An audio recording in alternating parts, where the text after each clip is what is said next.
It was an airplane going above us with a big echo and a big whistle, and then we heard the boom.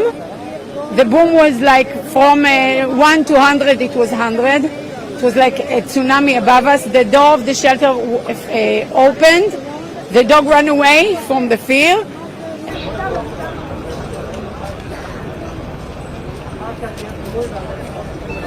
All my neighbors and the entrance of the building are full of glasses. Everything fell down.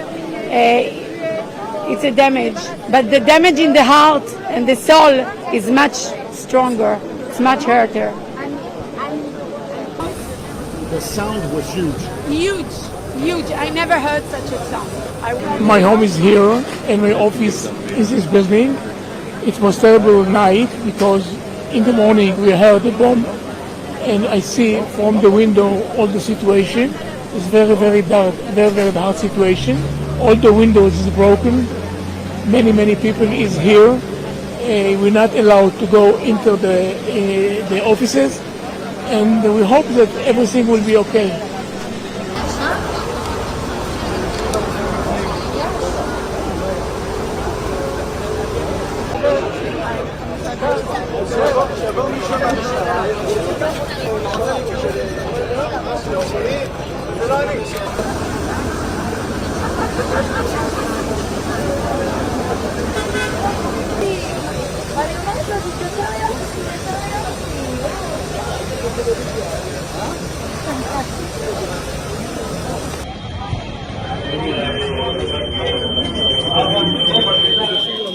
מסייעים בפינוי מהמיון לאן שידרש החוצה.